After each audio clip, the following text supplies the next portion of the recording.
di Sumatera itu kita sudah melihat bencananya, ya, akibat deforestasi. Tambang ini kita belum melihat nih bencananya muncul gitu. Tapi tengah dibikin. Ya, in the making. In the making. Jadi sedang proses nih. Kita nggak tahu nih apa yang akan terjadi. Dengan melihat magnitude dan skala yang terjadi di sini, saya itu sampai sekarang masih marah. Kenapa Prabowo tidak menetapkan sebagai bencana nasional? 1 juta orang lebih kan dievakuasi, harus diungsikan. Ada 1.000 orang yang meninggal. Ada ratusan ribu orang yang terdampak, kehilangan rumah, tidak bisa dapat air bersih dan sebagainya gitu. Dan Jakarta tetap merasa ini bukan tanggung jawabnya. Saya juga nangis melihat itu gitu. Sedih sekali. Prabowo itu tidak memiliki empati. Status bencana nasional itu penting loh. Iya. Karena ketika satu peristiwa dijadikan status bencana nasional, seluruh perhatian pemerintah pusat itu ke situ gitu. Dan ini yang dibutuhkan oleh masyarakat yang ada di Sumatera. Negara Kesatuan Republik Indonesia itu tidak peduli sentimen terhadap Jakarta, sentimen terhadap pemerintahan Prabowo itu pasti akan naik. Luka itu sudah ada? Iya, pasti. Luka itu sudah ada ya? Luka itu sudah ada gitu. Okay.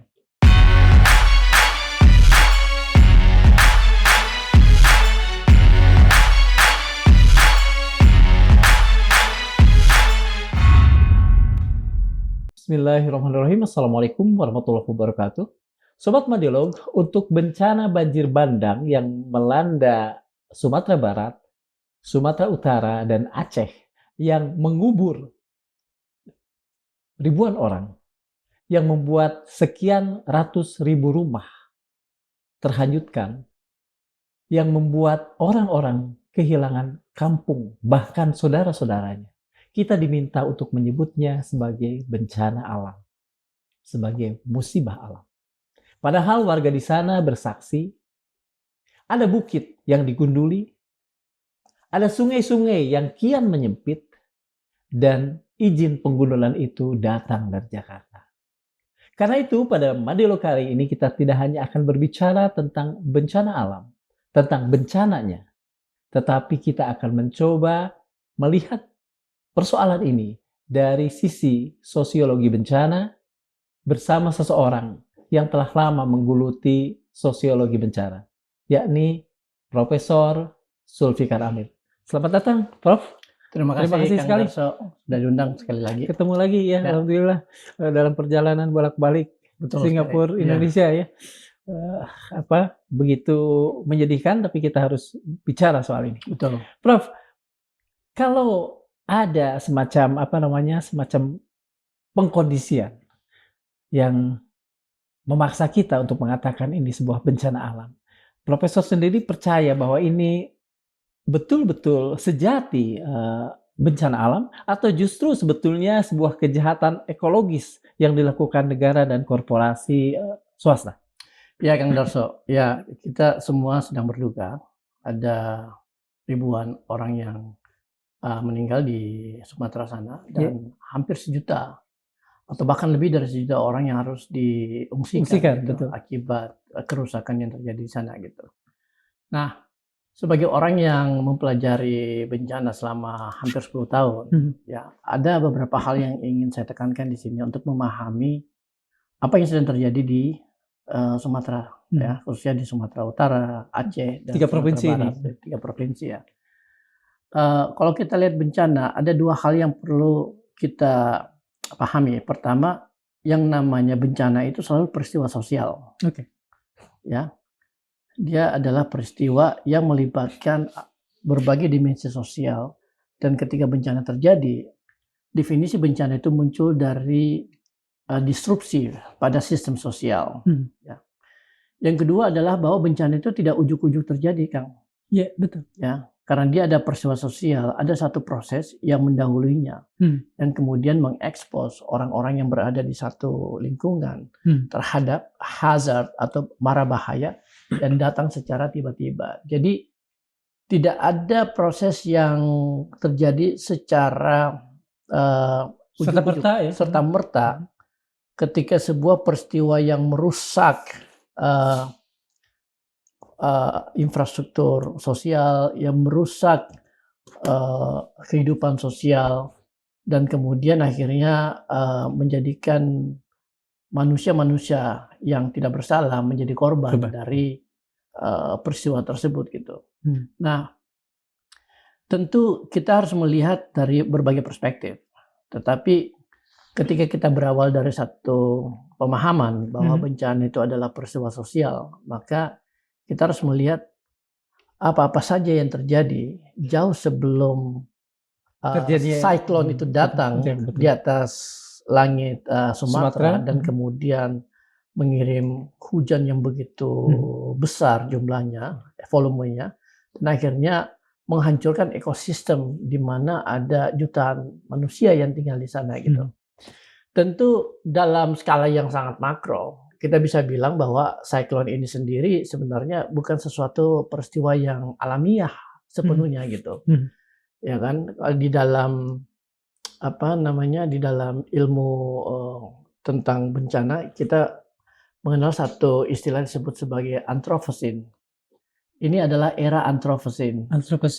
Era Anthropocene itu dimulai. Anthro itu manusia kan? Anthro itu manusia. Era Anthropocene itu adalah era di mana segala aktivitas manusia itu menjadi faktor dominan dalam mengubah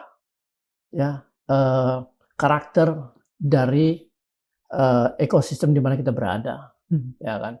Dan ini baru berlangsung selama 200 tahun, sementara bumi itu sudah berusia sekitar 6 miliar kan. Tapi dampaknya luar biasa. Dia mengubah karakter dari bumi sehingga menghasilkan dampak-dampak yang seperti kita lihat itu. Salah satunya siklon itu, ya.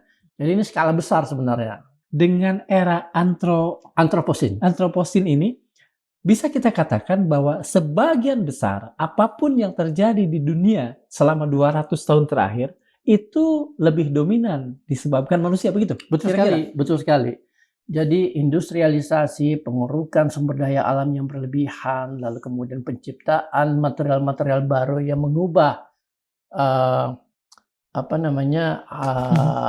mengubah alam, itu yang kemudian memberi dampak terhadap kehidupan kita gitu. Jadi siklon ini hanyalah salah satu simptom dari semakin tingginya frekuensi peristiwa-peristiwa alam yang tidak bisa kita antisipasi dan akhirnya menghasilkan bencana, ya kan?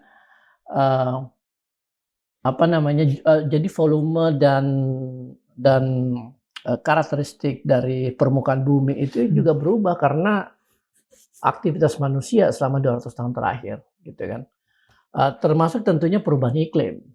Perubahan iklim itu bukan sesuatu yang bersifat natural, dalam arti dia terjadi karena memang seperti itu, tetapi karena di-trigger atau dipicu oleh aktivitas manusia. Ya, termasuk tentunya penggunaan sains dan teknologi ya di dalam mengubah perilaku alam. Nah, kita menghadapi satu situasi seperti itu, dan ini skala makro, dan tentu seluruh umat manusia bertanggung jawab. Tetapi ada institusi-institusi, ada kelompok-kelompok manusia yang jauh lebih bertanggung jawab terhadap apa yang sedang terjadi, ya kan? Iya, Prof. Kalau misalnya era Anthropocene tadi, apakah itu tidak disadari oleh pemerintah kita sehingga kemudian paling tidak ada persiapan, ada mitigasi gitu? Sebenarnya peristiwa yang terjadi tahun 2004 itu sudah memberikan kita semacam shock terapi. Tsunami Aceh, ya, semacam shock terapi bahwa kita itu sebenarnya berada di sebuah ekosistem yang sangat rentan terhadap peristiwa-peristiwa alam yang bisa mengguncang kehidupan sosial, ya kan?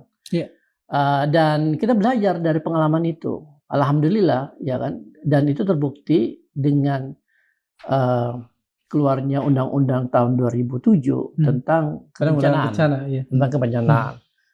Dan saya kira pengalaman di Aceh itu menunjukkan bahwa kita mampu melakukan proses rehabilitasi dan recovery secara baik.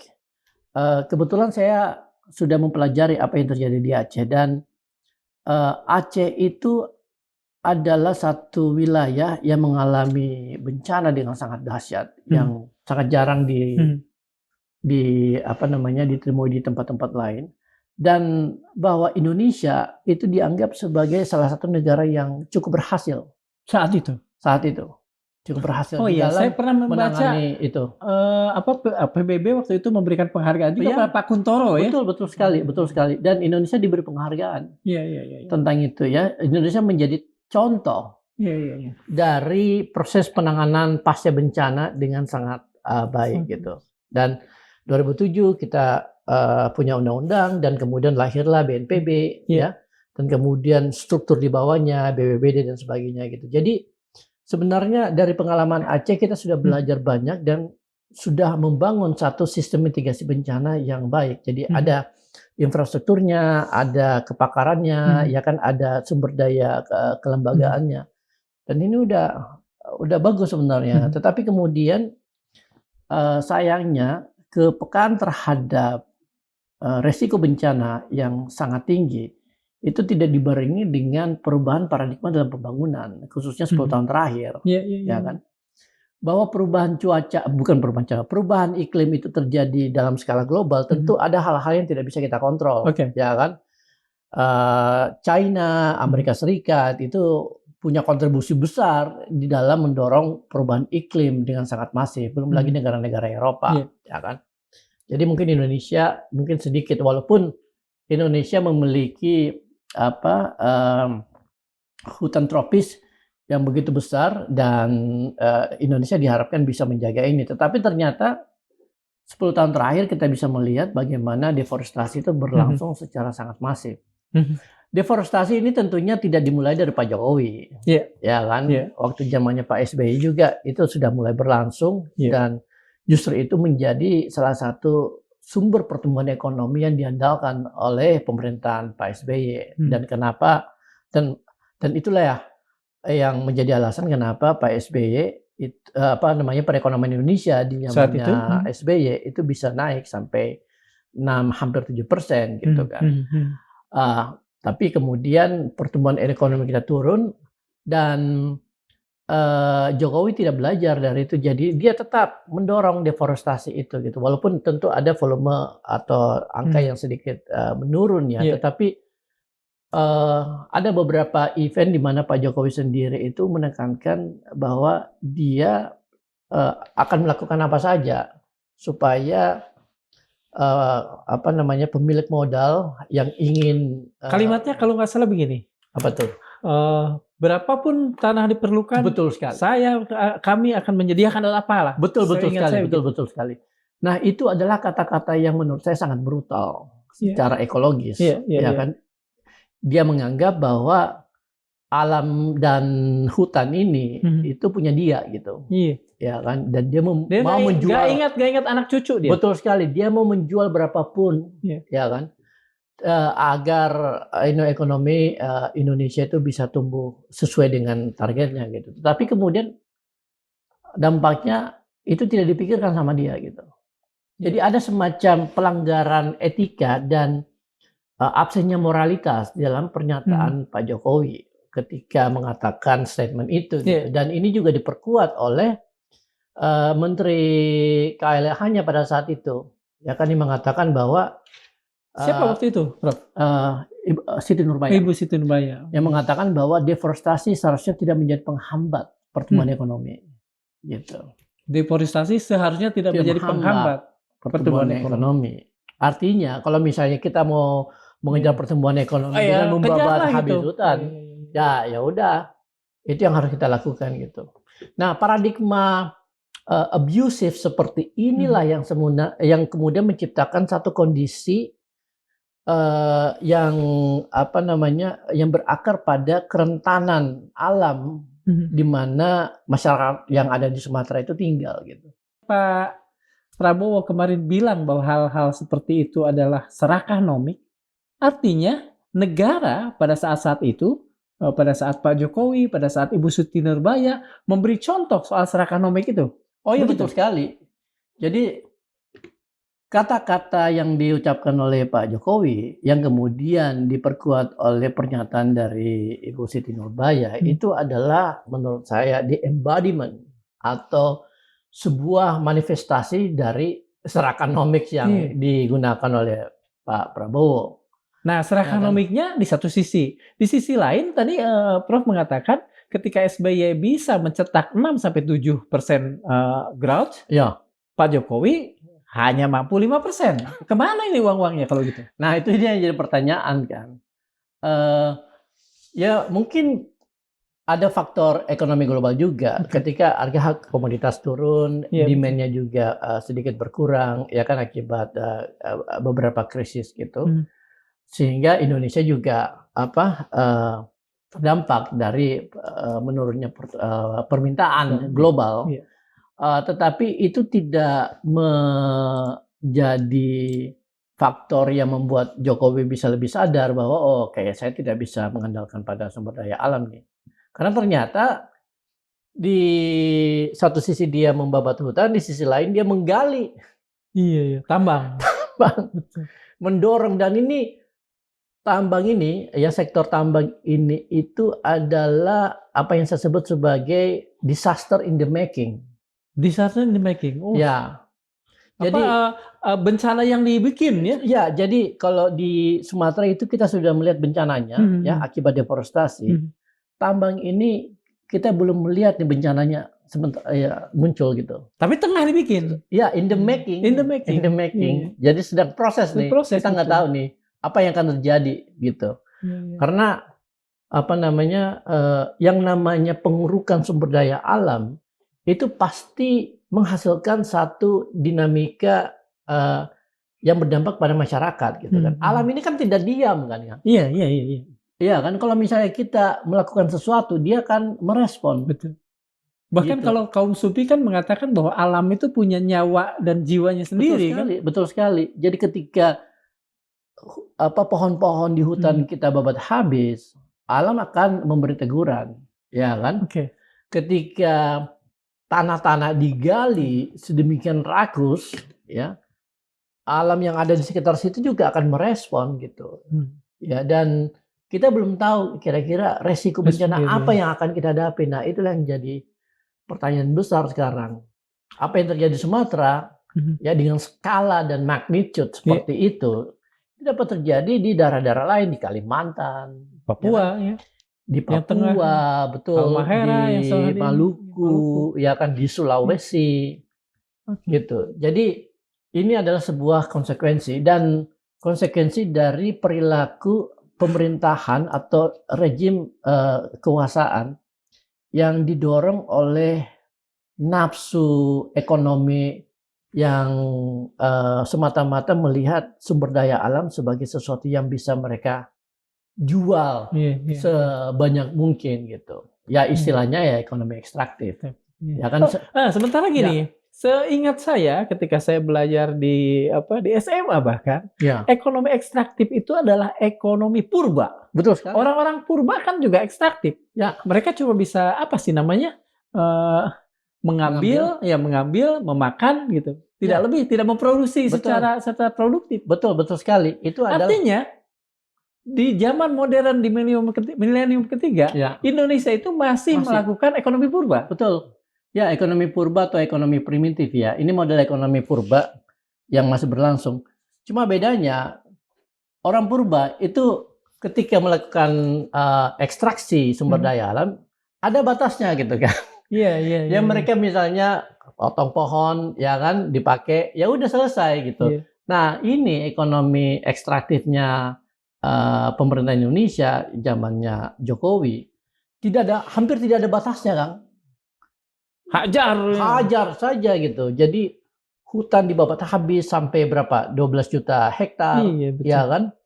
Tambang digali sebanyak mungkin gitu. Tetapi semuanya itu hanya untuk dinikmati oleh segelintir orang dan kemudian nilai tambahnya itu diambil oleh negara lain gitu. Kita dapat apa? Nggak dapat, cuma dapat itu tadi. Sekarang bencana. Iya, dapat bencana. Rejim Jokowi ini kan sangat mengagung-agungkan dalam tanda petik prestasi deforestasi mereka yang menurut mereka adalah paling rendah sepanjang sejarah Republik. Nah, ini juga kan harus kita cermati dengan skeptis. Betul. Kenapa? Karena Benjamin Disraeli bilang statistik itu kan salah satu Ya, cara berbohong. bentuk cara berbohong. Nah, Betul. apakah apa namanya angka ini didapat secara sejatinya begitu atau salah satu kebohongan lain di antara sekian banyak kebohongan yang kita ketahui sudah dilakukan oleh rejim kemarin? Mungkin angkanya benar, ya, bahwa terjadi penurunan deforestasi. Tetapi deforestasi itu tidak sekedar soal angka juga, tapi di mana deforestasi itu terjadi. Iya betul. Ya kan? Kalau terjadinya di daerah-daerah yang sangat riskan, sangat rentan, di daerah-daerah yang justru harus dilindungi karena di situ ada sumber resapan air, ada infrastruktur ekologis yang menahan banjir, ya kan? Ada sumber penghasilan masyarakat. Nah, itu jauh lebih masif dampaknya, jauh lebih brutal gitu dampaknya terhadap masyarakat. Jadi mungkin saja ya kan deforestasinya menurun, tetapi itu terjadi di daerah-daerah yang jauh lebih kritis. Gitu. Dan mereka kan main hajar juga ya. Main hajar juga, ya kan? Gitu. Iya. Prof, gini, kalau begitu saya ingin bertanya pada Profesor, apa hubungan antara governance kemudian demokratisasi di era Jokowi dengan bencana saat ini? Pertama kita harus membedah anatomi bencana. Ya kan, seperti saya bilang tadi, bencana itu tidak ujuk-ujuk terjadi. Ada 3 tahapan kan di dalam proses kebencanaan. Pertama itu adalah prabencana. Prabencana ini itu rentang waktunya bisa relatif. Bisa 1 minggu, bisa 2 bulan, bisa 10 tahun. Tapi intinya adalah prabencana adalah satu proses yang menciptakan kerentanan terhadap masyarakat pada sumber mara bahaya. Ya. Sumber mara bahaya atau hazard itu bisa macam-macam. Bisa itu kebakaran, bisa itu tsunami, ya, bisa itu siklon dan sebagainya. Ya kan? Nah, ketika kita berada di dalam satu kondisi yang relatif rentan, ya, ini akan menentukan tahap kedua. Tahap kedua itu adalah pada saat bencana itu terjadi. Jadi pada saat bencana terjadi, kita melihat dampak dari satu peristiwa. Nah, dampak ini sebenarnya adalah hasil dari 2 variabel. Ya kan? Pertama, variabel pertama itu adalah hazard atau mara bahaya. Faktor kedua atau variabel kedua itu adalah kerentanan. Nah, di dalam seandainya ada satu masyarakat yang berhadapan dengan mara bahaya tertentu, tetapi kemudian kerentanannya itu rendah, dia bisa mengantisipasi, maka dampaknya itu akan relatif kecil. Tetapi di masyarakat yang berhadapan dengan mara bahaya yang sama, tetapi kerentanannya itu rendah, dampaknya akan sangat dalam. Jadi kerentanan ini yang menentukan apakah peristiwa ini bisa berdampak 2 hari, 4 minggu, atau 2 tahun. Tergantung kerentanan. Tergantung kerentanannya dia. Kerentanan lawannya kan ketahanan. Betul, betul, ya kan. Nah, jadi proses pembuatan kerentanan ini sudah berlangsung lama sebenarnya kan. Deforestasi itu salah satu faktor, tetapi juga ada faktor-faktor lain, misalnya kebijakan urban atau kemudian pembangunan infrastruktur yang tidak tidak berwawasan bencana dan sebagainya gitu. Nah, jadi peristiwa yang terjadi pada tahap kedua ketika hazardnya itu datang, ya, itu sangat tergantung pada kerentanan yang terbentuk pada prabencana. Lalu kemudian kita masuk ke tahap ketiga. Tahap ketiga itu adalah di aftermath atau pasca bencana. Nah, pasca bencana itu tentukan dari dampak yang terjadi, ya kan? Dan bagaimana kita meresponnya ketika peristiwa itu terjadi. Ya.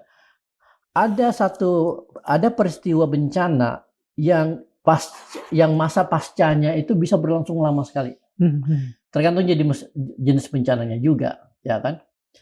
Misalnya hujan itu relatif lebih lama dibanding misalnya kebakaran, Iya. ya kan? Iya.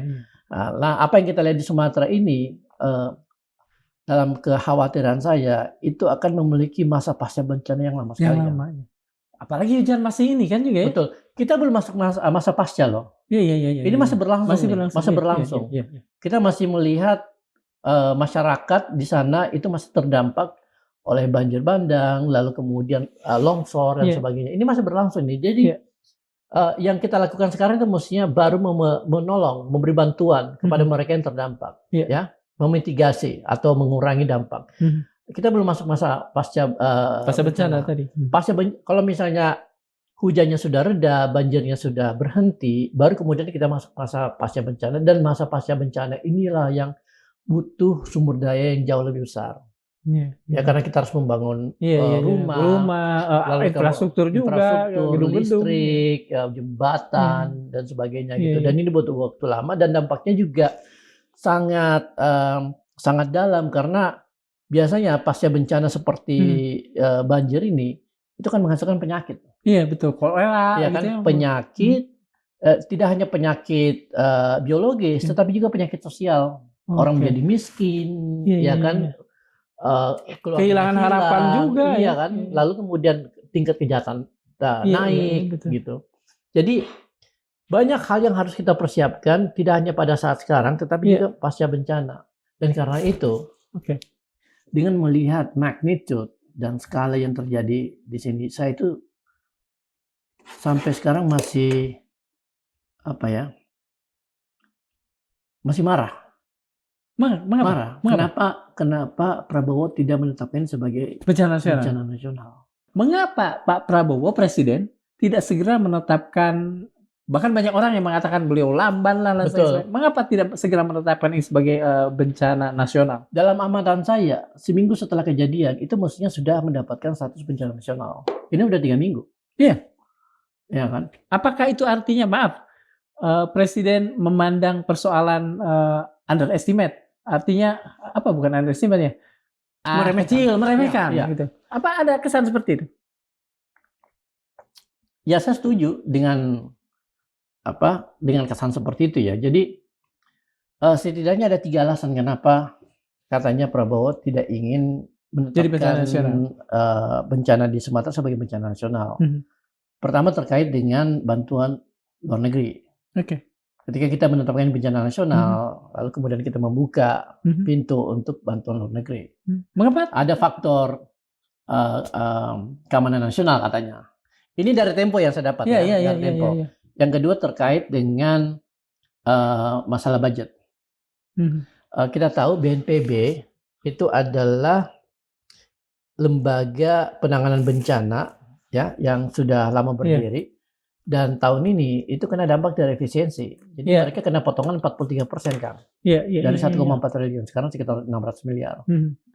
Padahal selama bertahun-tahun BNPB ini terus-menerus meningkatkan kemampuannya, kapasitasnya kan. Nah itu. Jadi pertama masalah keamanan nasional, kedua masalah finansial, dan ketiga masalah kriminal. Karena kalau misalnya ditetapkan bencana nasional akan ada penyelidikan pada aktor-aktor yang bertanggung jawab terhadap saya justru menjadi bagi saya ini tidak logis. Pertama, pada hal yang kedua ya, ada efisiensi. BNPB saja dipotong berapa tuh? Iya, 400 miliar. 400 miliar. Ya. Artinya kita nggak punya uang.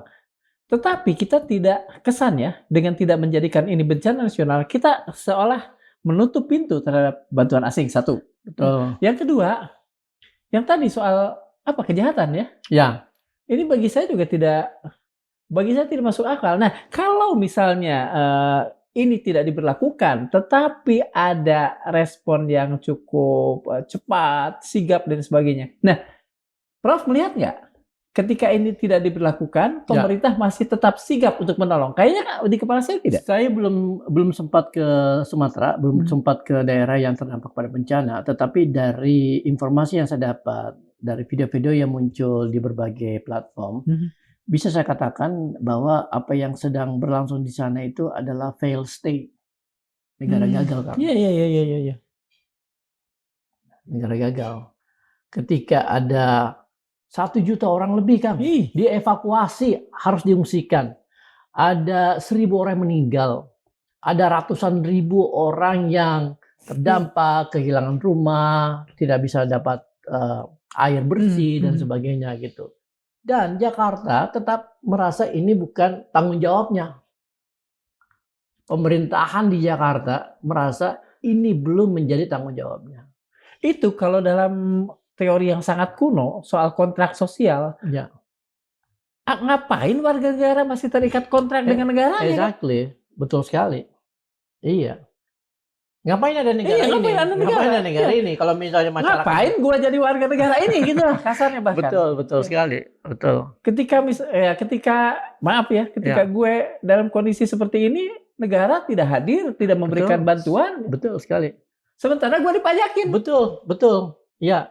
Dan yang kita sebut bantuan itu sebenarnya bukan bantuan, itu tanggung jawab tuh. Betul. Tanggung jawab pemerintah tuh.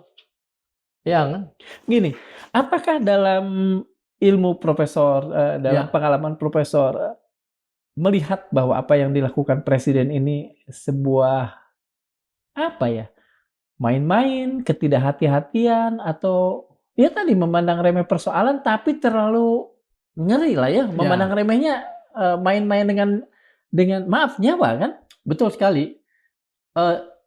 Apapun penjelasannya dari 3 ini, yang faktor apapun yang kita percaya sebagai penyebab kenapa Prabowo tidak mau menetapkan ini sebagai status bencana, karena kan dia yang menetapkan, kan, sebagai presiden, kan. Ya. Saya melihat ini masalah ketiadaan empati dari sebuah kepemimpinan nasional. Ketiadaan empati. Saya ulangi nih, saya konfirmasi untuk firm. Profesor yakin dengan menyatakan ketiadaan empati, dan ini serius menurut saya. Ketiadaan empati. Jadi Prabowo ke sana datang, ya kan, melihat, lalu kemudian makan. Kemudian setelah itu dia pergi ke luar negeri, ya, ke Pakistan, lalu kemudian ketemu Putin, terus pulang. Ya tentu saja dia bisa bilang bahwa ini kebetulan ada agenda yang sudah direncanakan, sehingga dia tidak bisa tunda, ya kan. Tetapi sebagai seorang pemimpin nasional, sebagai kepala negara, dia punya tanggung jawab moral yang jauh lebih besar daripada sekedar bertemu pemimpin negara lain, gitu. Ya kan. Sementara 1 juta lebih rakyatnya harus mengungsi. Betul sekali. Dan kita bicara di sini tentang tanggung jawab pemerintah pusat, ya, dan keharusan untuk konsentrasi di dalam memitigasi apa yang sedang terjadi di Sumatera. Apakah hal-hal seperti itu yang membuat orang Aceh yang kita representasikan dengan Mualem, gubernurnya, sampai menangis? Saya nonton video itu dan saya juga nangis, kan. Iya, orangnya gede, bercambang bau, nangis. Iya, saya juga nangis melihat itu, gitu. Sedih sekali, ya kan. Dan kalau ini terjadi dimanapun, kita akan tetap sedih juga, gitu, melihat itu, gitu. Ya kan. Artinya dia sendiri itu sudah berusaha bekerja keras, membantu, menolong dan menyelamatkan warganya, tetapi kemudian negara Kesatuan Republik Indonesia itu tidak peduli. Ya. Status bencana nasional itu penting loh. Karena ketika satu peristiwa dijadikan status bencana nasional, seluruh perhatian pemerintah pusat itu ke situ, gitu. Dan ini yang dibutuhkan oleh masyarakat yang ada di Sumatera. Prof, layakkah kita sebagai bagian dari warga negara Indonesia yang saudara-saudara kita sedang kehilangan ibunya, saudaranya, gitu, bahkan mungkin sebagian sakit, merasakan malu dengan kondisi seperti ini. Meskipun sebetulnya ya tugas kita ya tidak seberat pemerintah lah tentu. Ya. Saya kira itu sangat wajar, sangat manusiawi. Tidak hanya malu, tetapi kecewa. Ya, kita semua kecewa gitu. Ya kan, ada jutaan warga saudara kita di Sumatera itu sedang mengalami kesulitan akibat bencana yang bisa disebut sebagai bencana buatan manusia juga, betul. Ya kan? Itu tidak diberi perhatian penuh oleh pemerintah, ya kan? Bahkan kemarin menteri yang bertanggung jawab pada pengadaan listrik itu berbohong. 97 kan dia bilang ya. Iya kan? Ini moralnya gimana? Betul. Ketika orang diberikan harapan palsu berupa kebohongan betul seperti sekali. itu. Mestinya semua kabinet itu masuk ke Sumatera, memberi bantuan karena itu adalah tanggung jawab moral pemerintah pusat. Ya kan? Ya, itu adalah alasan kenapa kita mendirikan republik ini gitu kan. Betul. Republik ini dibangun dari keringat dan tetes darah supaya kita semua itu bisa diberi perlindungan. Iya. Sekarang apa yang terjadi di Sumatera menunjukkan bahwa pemerintah pusat pemerintahan Pak Prabowo itu tidak memiliki empati yang cukup. Temuan drone emprit itu yang menyatakan dengan sekian banyak titik-titik lah ya. Bukan popularitas sebetulnya. Tingkat kepercayaan publik kepada Pak Prabowo begitu nyungsep setelah urusan ini. Oh ya, tentu saja, dan sangat wajar gitu. Ya, ketika masyarakat menghadapi satu kondisi krisis yang begitu dahsyat dan presiden sebagai pemimpin negara itu punya tanggung jawab untuk melindungi masyarakat yang ada di bawah, dan ternyata mereka tidak mendapatkan perlindungan itu, ya wajar saja. Ya, dan ini akan meninggalkan luka yang dalam kan di masyarakat sana. Mereka terus mengingat gitu bahwa alam mereka dirusak oleh kebijakan-kebijakan yang dibuat oleh orang-orang di Jakarta, elit-elit politik ekonomi Jakarta. Dan ketika mereka itu berhadapan dengan bencana akibat kerusakan itu, mereka ditinggalkan. Mereka ditinggalkan. Prof, begini, kita kan sering kemudian mengatakan, bahkan ini beberapa kali saya lihat juga diutarakan oleh orang-orang pemerintah, rakyat kita ini ulet, rakyat kita ini liat, resilient, ketahanannya tinggi gitu. Kalau melihat apa yang terjadi, apakah sebetulnya ini sengaja diangkat-angkat, digadang-gadang, dipromosikan untuk katakan saja menutupi ketidakhadiran negara dalam persoalan-persoalan yang sedang kritis seperti ini? Ya, itu sebenarnya pola pemikiran neoliberalisme kan, di mana negara mundur dari tanggung jawab moral, lalu kemudian mempromosikan kemampuan individu dan warga di dalam menyelesaikan masalah-masalah mereka sendiri gitu. Tetapi yang kita lihat di Sumatera ini lebih dari neoliberalisme, ya kan?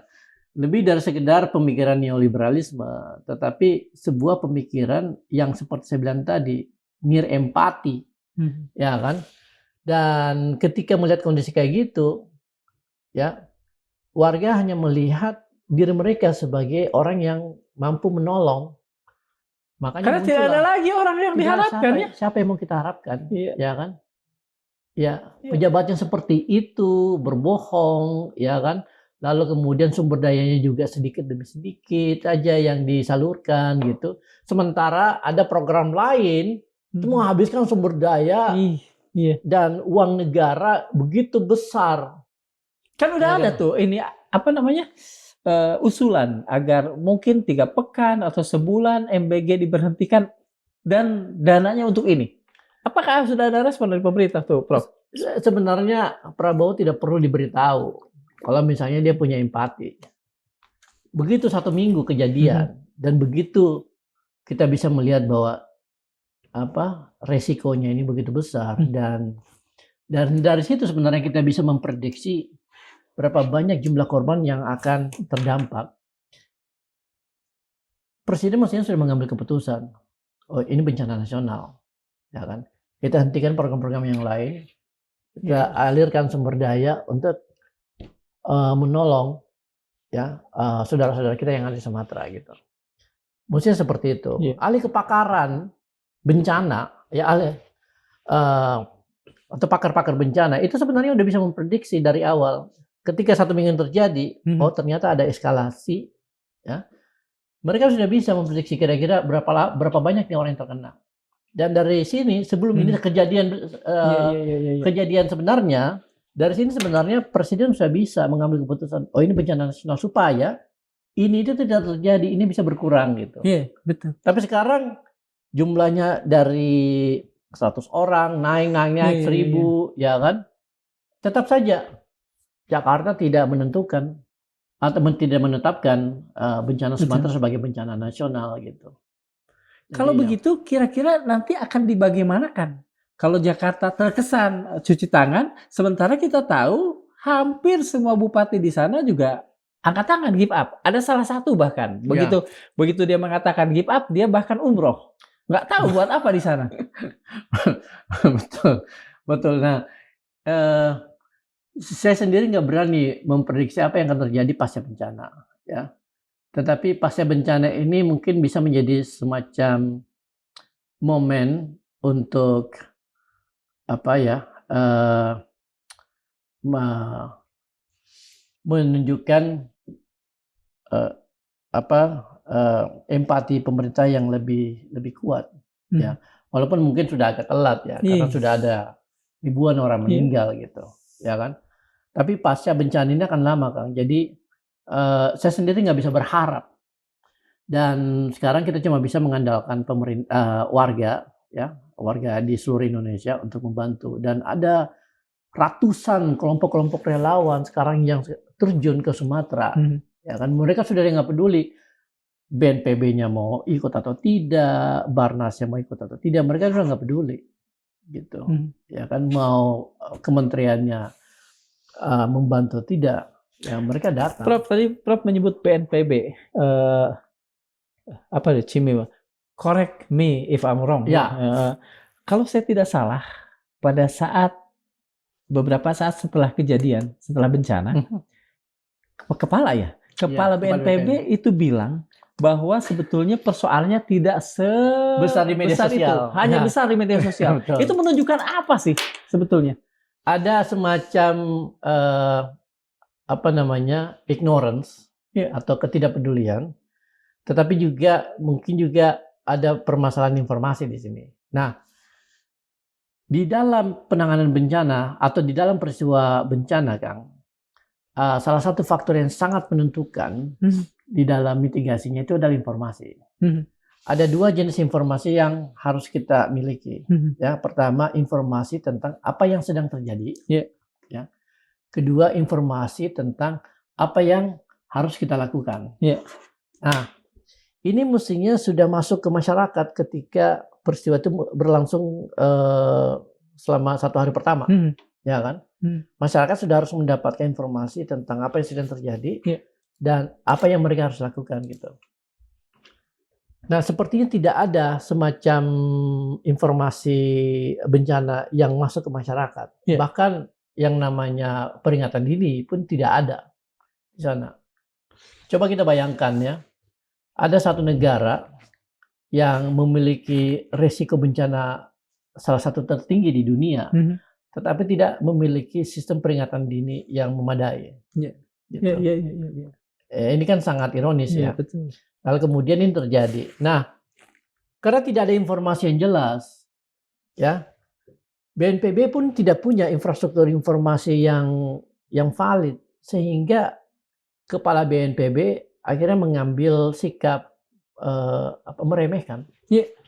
Dan ini salah satu faktor yang paling sering menjadi penyebab semakin besarnya dampak dari satu bencana. suatu lembaga bencana yang bijak dan resilience dan sigap itu selalu berangkat dari satu asumsi bahwa lebih baik saya overestimate Betul. daripada underestimate. Betul. Ya kan? Kenapa? Jadi kalau misalnya dia overestimate, ya kan, tidak apa-apa. Sumber daya yang dikirim tidak kepakai daripada underestimate kurang. Iya. Itu prinsip yang paling simpel dari penanganan bencana. Lebih baik overestimate, kirim saja. Kalau nggak kepakai ya nggak apa-apa. Betul. Daripada underestimate, ada ribuan orang yang meninggal. Prof, ini kita lihat kemudian dari kita menyesal gitu. Betul. Kita lihat dari sisi mungkin kesopanan, mungkin kedewasaan. Kalau misalnya sang ketua BNPB ini di dalam hatinya underestimate, meremehkan, kan bisa saja itu dia simpan buat dirinya sendiri. Tidak harus verbal keluar. Betul sekali. Ya. Ketika dia verbal keluar, kita bisa mempertanyakan kedewasaannya sebetulnya. Betul sekali. Dan bagaimana dia melihat orang gitu. Betul Begitu sekali. bukan, Prof? Betul sekali. Ya. Artinya pemerintahan Indonesia ya sampai saat ini itu belum memiliki sense of crisis yang dibutuhkan ketika berhadapan dengan situasi krisis seperti sekarang. Itu terjadi dan kita bisa lihat pada saat COVID, ya kan, meremehkan virus ini, menganggap Indonesia itu bebas virus dan sebagainya, dan kemudian akhirnya ternyata Indonesia punya mortalitas bahkan pernah jadi joke gitu di awal-awal kan. Betul. Nah ini terjadi lagi walaupun dalam konteks bencana yang berbeda, ya kan. Jadi sense of crisis nggak ada. Jadi di satu sisi pemerintah Indonesia itu near empati, di sisi lain itu tidak punya sense of crisis. Padahal yang namanya negara ya yang memang memiliki komitmen untuk melindungi warganya, dua ini yang harus menjadi fondasi ketika mereka berhadapan dengan situasi apapun. Itu Kang. Oke. Oh ya gini. Ada yang mengatakan kalau nggak salah Naomi Klein pernah mengatakan ada yang namanya disaster kapitalisme. Nah, apakah Prof melihat bila di satu sisi near empati, tetapi setelah nanti akan ada pasca bencana, ini kan akan ada pembangunan, dan itu maaf cuan. Betul sekali. Prof melihat nggak akan ada sekian banyak orang datang ke sana bukan untuk membantu tapi untuk mengambil rezeki pembangunan? Itu sangat mungkin terjadi, Kang. Selalu ada aktor-aktor yang mengejar profit atau mengejar rente, ya, datang ke wilayah yang barusan terdampak bencana untuk mencari keuntungan. Itu pasti ada. Tapi disaster kapitalisme yang disebutkan Naomi Klein di sini, saya kira bisa juga kita pakai untuk melihat apa yang terjadi sebelumnya. Oke. Jadi kalau disaster kapitalisme versi Naomi Klein itu adalah pasca bencana. Kalau menurut saya bencana Sumatera itu juga merupakan sebuah disaster kapitalisme di mana disasternya dipicu oleh kapitalisme ekstraktif. Kapitalisme ekstraktif yang brutal yang rakus. Ya. Gitu. Bukan berarti kita anti sawit sama sekali, tidak, ya kan? Tetapi seluruh proses kan harus dilakukan secara berkelanjutan, ya kan? Dan harus secara bijak dan harus secara berkeadilan. Ini adalah yang kita lihat adalah proses ekonomi ekstraktif yang sangat brutal, serakah, ya, dan mengabaikan prinsip-prinsip keadilan gitu. Oke, Prof. Rejim Jokowi kan selalu mengagung-agungkan pencapaian infrastruktur. Ya. Dari kemarin juga kita sudah melihat sebetulnya ada banyak persoalan. Tetapi dengan bencana Sumatera ini kita melihat betapa infrastruktur itu diletakkan di atas ekologi yang rapuh. Betul. Jadi kalau misalnya kita bandingkan infrastruktur dengan ekologi yang bukan sekedar rapuh tapi rusak, sebetulnya rejim kemarin itu plus atau minus sih buat Indonesia? Ya kita bisa lihat ya dengan situasi yang dihadapi oleh bangsa Indonesia saat ini. Ya, di satu sisi kita berhadapan dengan ekonomi yang stagnasi, ya. Di sisi lain kita berhadapan dengan tingkat risiko bencana yang semakin tinggi akibat kerusakan alam, gitu. Jadi ya bukan berarti semua hal yang dilakukan Jokowi itu buruk. Iya, betul. Ya, sepakat saya, selalu ada hal yang baik. Selalu ada satu dua. Gitu. Tetapi in general, secara umum, ya 10 tahun kepemimpinan Jokowi itu meninggalkan legasi masalah-masalah yang sekarang muncul satu persatu. Itu. Dan masalahnya itu bukan cuma buat kita yang, saya udah 50-an sekian, udah hampir 60. Ya. Sebentar lagi juga wassalam gitu. Ya. Ini anak cucu. Betul sekali. Iya. Jadi kita berhadapan dengan situasi di mana konsekuensi terburuk dari apa yang dilakukan selama 10 tahun terakhir itu harus dialami oleh generasi berikutnya gitu, generasi muda gitu.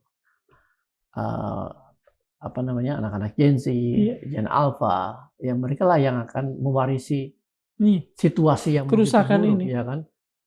Lapangan pekerjaan semakin sulit, ekonomi yang tidak tumbuh dengan baik, ya kan? Kualitas hidup yang rendah. Ya kan? Bencana yang bisa terjadi kapan saja akibat kerusakan alam gitu. Jadi tidak ada yang bisa dibanggakan, tidak ada yang bisa dinikmati secara bersama. Gitu. Hanya kelompok-kelompok tertentu saja yang bisa menikmati itu gitu. Prof, tadi kan kita sepakat bahwa di 2004 kita pernah mencetak sesuatu yang membanggakan. Ya. Kita pernah dilanda tsunami, tapi kita bisa menghandlenya, bahkan kita dipuji oleh lembaga-lembaga luar. Ya. Setelah Sumatera ini, bisakah kita mengatakan bahwa sebetulnya sebagai bangsa kita tidak belajar? Prestasi kemarin-kemarin itu hanyalah prestasi pribadi dari orang-orang baik semata. Ya. Oh iya. Jadi pelajaran dari tsunami Aceh itu tentu masih melekat sampai sekarang. Tapi kemudian ignoransi kekuasaan itu menghapus kapasitas yang dimiliki oleh lembaga penanganan bencana kita. Kita sebut aja kebebalan, ya. Kebebalan, ya bisa kebebalan atau ketidakpedulian, ya, seperti itu.